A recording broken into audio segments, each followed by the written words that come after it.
Good day friends, this is Rahul Munshi और स्वागत है आप सभी का मेरे इस YouTube channel study with Rahul Munshi में। और आज हम लोग अपने इस वीडियो में लेबनान में जो बेरेट है, बेरेट पोर्ट में जो ब्लास्ट हुआ है उसके बारे में डिस्कस करेंगे। ये ब्लास्ट बहुत ही भयानक था। ये एक्सप्लोसिव्स ब्लास्ट किया है, मतलब ये उस कंट्री के लिए पूरा डिवास्टेशन कॉस्ट, पूरा डिवास्टेशन क्रिएट कर चुका है, आप ऐसा बोल सकते हो। मतलब जो मरने वालों की संख्या है वो तो अभी काउंट हो ही रही है। मोर देन 150 पीपल अभी तक पता चल चुका है, और बहुत सारे ऐसे लोग हैं जो अभी भी डेब्रीज में फंसे हुए हैं। जो मलबा जो गिरा है उसके अंदर दबे हुए हैं वो लोग। हजारों हजार की संख्या में लोग जख्मी हुए हैं। उसमें से ऐसे बहुत सारे लोग हैं जो कि बहुत ज्यादा जख्मी हुए हैं।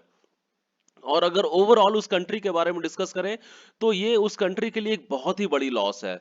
मतलब कि आप समझ सकते हो कि more than 40,000 crore of rupee, मतलब आप समझ सकते हो कि कितना बड़ा ये लॉस उस कंट्री के लिए। मतलब पैसा तो गया ही गया, साथ ही साथ इतने लोगों की जानें चली गई, इतने लोग जख्मी हो गए। इन सभी चीजों के बारे में हम लोग डिस्कस करेंगे। ये ब्लास्ट हुआ कैसे, और इन सभी, मतलब इन सभी पॉइंट्स में जो भी हमारे एग्जाम पॉइंट ऑफ व्यू से जो इंपॉर्टेंट पॉइंट्स है उन सभी के बारे में कोशिश करेंगे, जानेंगे। और कोशिश करेंगे कि अच्छी अच्छी चीजों को हम लोग याद कर लें। जो मेन मेन पॉइंट्स उनको अच्छे से याद कर ले। अगर आपको मेरा ये वीडियो अच्छा लगे तो प्लीज मेरे वीडियो को लाइक कीजिए, मेरे channel study with Rahul Munshi को सब्सक्राइब कीजिए, ज्यादा से ज्यादा इस वीडियो को शेयर कीजिए ताकि मैक्सिमम स्टूडेंट को इसका बेनिफिट मिल सके। और बेल आइकन प्रेस करना ना भूले ताकि इस तरह का कोई वीडियो मैं बनाऊं तो उसका टाइमली नोटिफिकेशन आप लोगों को मिलता रहे। आइए शुरुआत करते हैं और देखते हैं क्या है the devastating blast in central. देखिए, जो सेंट्रल बेरेट में जो ब्लास्ट हुआ, जैसे मैंने आपको बताया कि लगभग 150 से ऊपर आदमी अभी तक मर चुके हैं। 4,000 से ज्यादा ऊपर ये वहां पर लोग जख्मी हो चुके हैं। मतलब वैसी कंट्री में जहां पर आप समझ सकते हो कि यार, मतलब कुछ एक टाइम पहले ही ये कंट्री जस्ट रिकवर हुआ था अपना सिविल वॉर से। बहुत सारा वायलेंस उस कंट्री में हुआ। मतलब कि इतना सारा प्रॉब्लम वो कंट्री देखा, साथ ही साथ उसमें टेररिस्ट अटैक्स भी हुए थे। तो अभी जाकर के थोड़ा सा हालात सुधरा था कि अभी ये उस कंट्री को देखना पड़ गया। मतलब कितना बड़ा उसके लिए लॉस है। देखिए, ये जो ब्लास्ट हुआ ना, ये एक्चुअली क्या हुआ, ये डिटोनेशन हुआ। अभी डिटोनेशन किस पे हुआ? देखिए, वहां पर उस कंट्री में अमोनियम नाइट्रेट, उसको सीज किया गया था, कार्गो शिप से पकड़ा गया था। और उसको वहीं पर बेरेट का पोर्ट में एक वेयर हाउस में रख दिया गया था। आप समझ सकते हो कि 2750, मतलब 2700 टन से ज्यादा अमोनियम नाइट्रेट था वहां पर। वो बस किसी भी तरह से वो डिटोनेट हुआ, और डिटोनेट होने के बाद में उसमें आग लग गया। अभी फर्स्ट फेज में जब आग लगा तो थोड़ा सा धुआं निकला, लेकिन सेकंड फेज जब वो ब्लास्ट किया तो वहां पर आसपास के लोगों को कुछ भनक भी नहीं लग पाया कि आखिर हुआ क्या।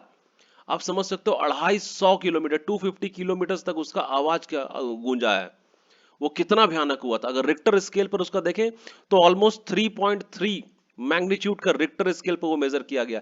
मतलब कितना जोर का वो पूरे हमारे अर्थ को शेक किया है, उस पोर्शन के अर्थ को शेक किया है। मतलब बहुत ही बड़ा ये ब्लास्ट था, बहुत ही बड़ा ये ब्लास्ट था।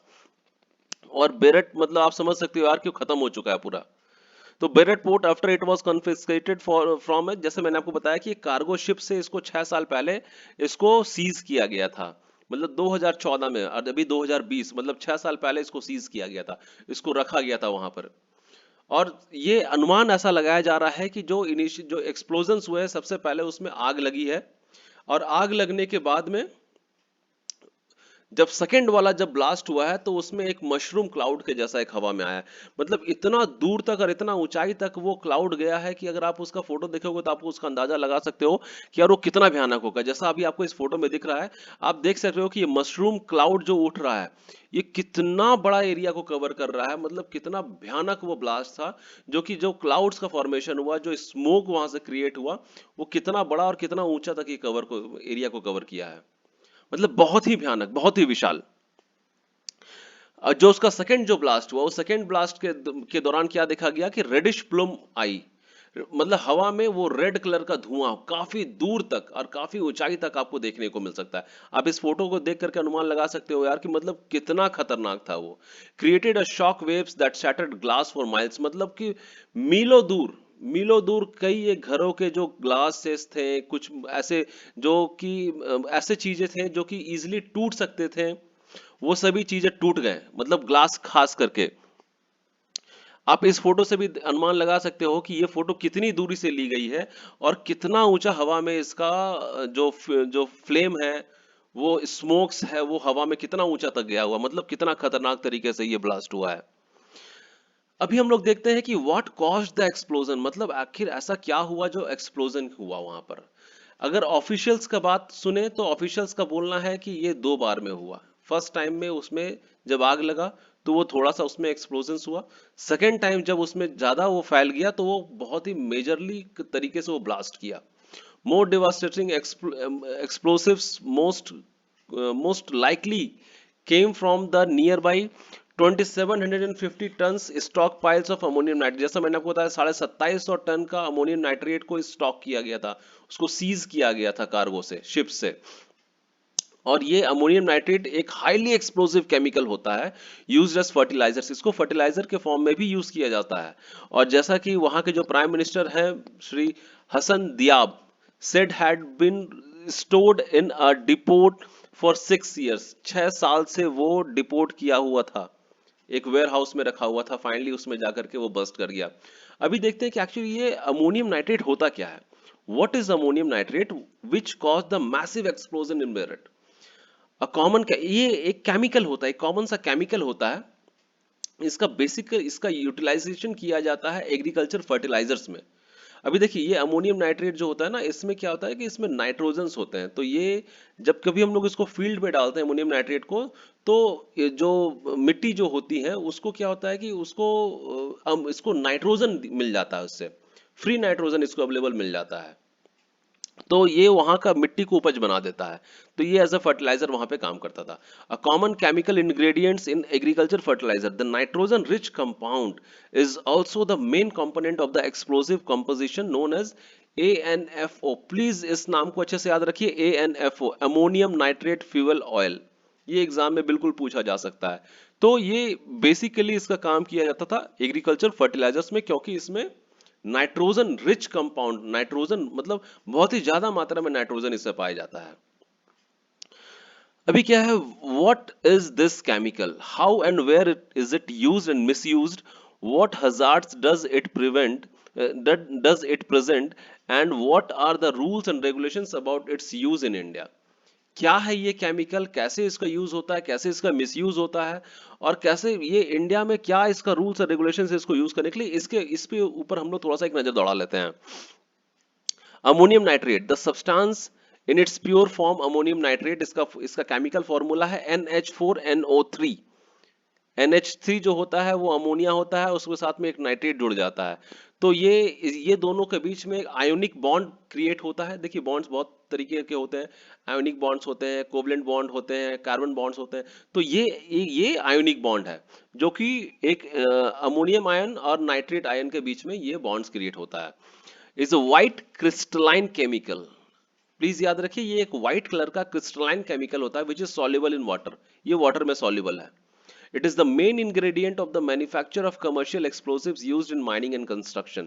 Mining and construction में जो explosives यूज किए जाते हैं उसमें सबसे ज्यादा इसको यूज किया जाता है अमोनियम नाइट्रेट को।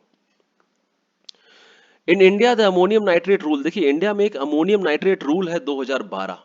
In India the ammonium nitrate rule 2012 under the explosives act 1884 define ammonium nitrate. वो उसके हिसाब से अगर अमोनियम नाइट्रेट को डिफाइन किया जाता है तो उसका डेफिनेशन क्या होता है। उसका डेफिनेशन कुछ कुछ ऐसा होता है, कंपाउंड विथ फॉर्मूला NH4NO3, जिसका फॉर्मूला NH4NO3 है, इंक्लूडिंग एनी मिक्सचर और compound having more than 45% of ammonium nitrate.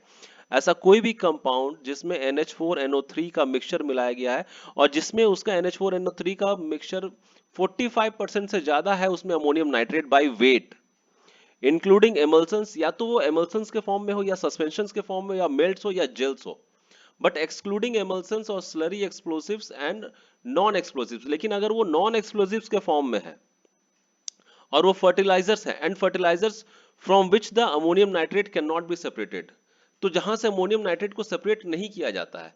तो ये एक बेसिकली एक ये आपको जस्ट ओवरऑल समझने के लिए एक डेफिनेशन डिफाइन किया गया है द अमोनियम नाइट्रेट्स रूल 2012 के अंदर में, जो कि द एक्सप्लोसिव्स एक्ट 1884 के अंदर में आता है। तो आप इसको समझ सकते हो बेसिकली कि अगर 45% से ज्यादा उस कंपाउंड में अमोनियम नाइट्रेट है तो आप उसको इस हिसाब से डिफाइन करोगे, अगर नहीं है तब तो फिर वो मैटर ही नहीं करता है।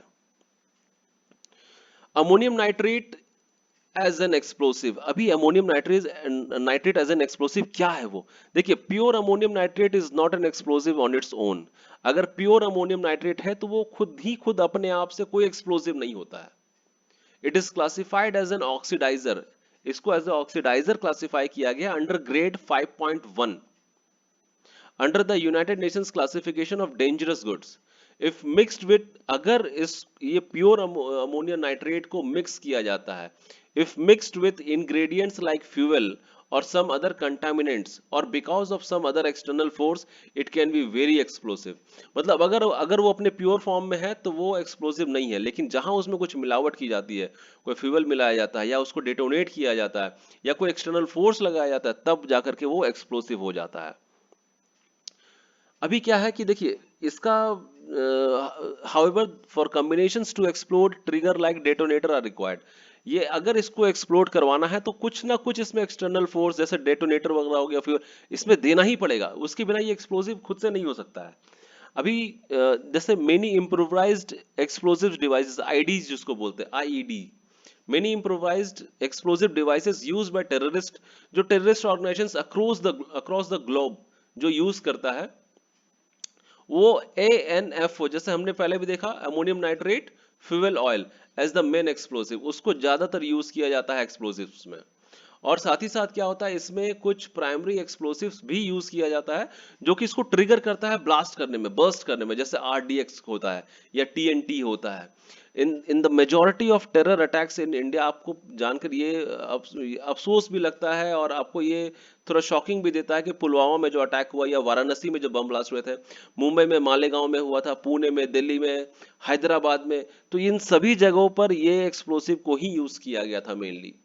Ammonium nitrate has been used along with initiator explosives like RDX।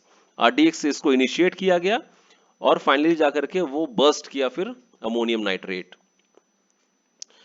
Regulations in India, अभी इंडिया में इसका क्या रेगुलेशन है इसको देख लेते हैं एक नजर में। अभी because it is used as an ingredient for the production of industrial explosives, क्योंकि ये इंडस्ट्रियल एक्सप्लोसिव्स के रूप में इंडिया में यूज किया जाता है, साथ ही साथ एनेस्थेटिक गैसेस में भी इसको यूज किया जाता है और फर्टिलाइजर्स में तो इसको एज ए होल यूज किया ही जाता है। साथ ही साथ क्या है कि कोल्ड पैक्स, जो ठंडी चीजों को जब रखा जाता है ना, cold storage kind of thing, या कुछ ऐसा जगह में जहां पर वो चीजें ठंडी रहे, वो खराब नहीं हो वो चीजें, तो वहां पर भी अमोनियम नाइट्रेट को यूज किया जाता है। Has a strong possibility of misuse, ammonium nitrate is highly regulated in India, क्योंकि उन सभी जगहों पर इजिली इसको यूज किया जाता है।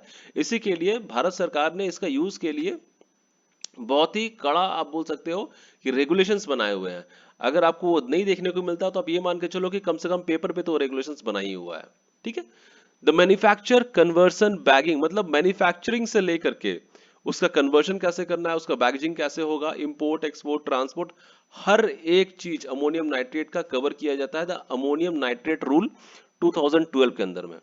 The rules also make storage of ammonium nitrate in large quantities in populated areas illegal।